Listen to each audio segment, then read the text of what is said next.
Welcome back to Advanced Techniques in Corel Draw. I'm Mary Winkler for Tuts Plus.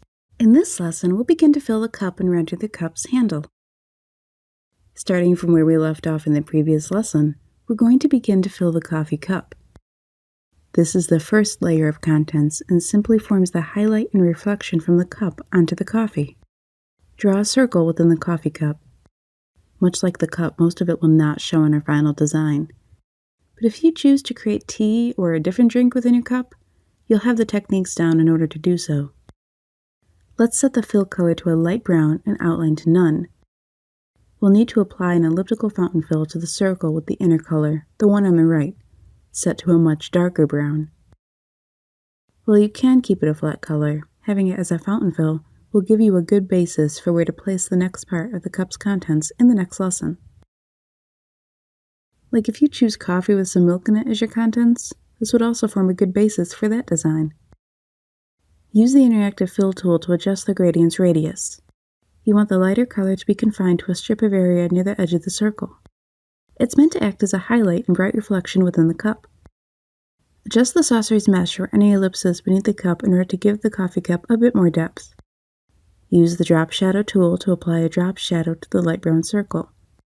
You'll want to make sure the shadow is aimed toward the lower right, as that's where we're placing the most dramatic of shadows we have.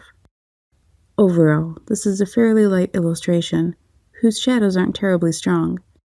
Keep the transparency to 24 or so and the feathering to a low single-digit number.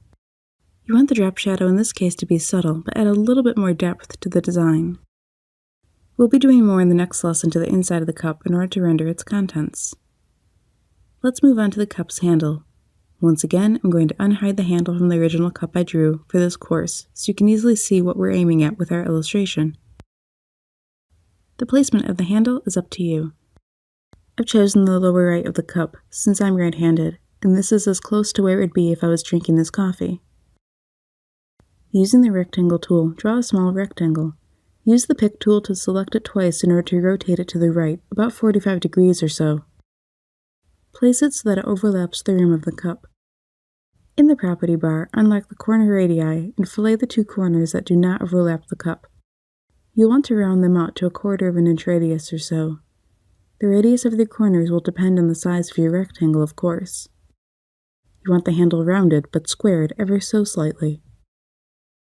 In the Object Manager, place the rounded rectangle handle beneath the coffee cup components but above the saucer components. My object is a little big, so I've scaled it down slightly. I'm going to hide my cup components so I can focus on the handle when rendering it. Grab the mesh tool and let's get going. Select the leftmost nodes and apply a medium gray to them. We're giving the handle some form since we're only seeing the very top edge of it. If this was a different angle, there would be a much larger shape to render. Since we have such a small area, we have to do our best to make it stand out. Repeat along the outer edge of the handle shape. Add a couple nodes in the center of the handle. Select the center nodes and apply a light gray or white to them. Currently, the handle doesn't stand out enough. We definitely have more work to do.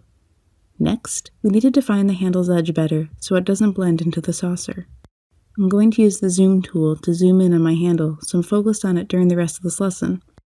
Center your object within your window and pick up the mesh tool again. Add a node on either side of the center of the handle. This will add another line of nodes to work with. Select the 6 new nodes and set their fill colors to light gray or white. Adjust your node shapes so that there isn't any sort of indent. It's easy for handles of nodes within a mesh to accidentally be manipulated in the wrong way, especially when working on a mesh while you're zoomed out. Select the edge nodes and apply a darker gray to them. Notice how immediately the handle is more defined than it was before. How far you push this shadow will determine how much the handle stands out. While we want it to be defined against the saucer, we also don't want it to be too stark in contrast to the other coffee cup parts. At this point, I've completed my handle, and I'm ready to move on to the next lesson. You are welcome to push the rendering of your handle as far as you want for the sake of your illustration. Thank you so much for watching this lesson and completing the coffee cup and handle. Join me in the next lesson where we continue filling our coffee up with a realistically rendered liquid created from mesh shapes.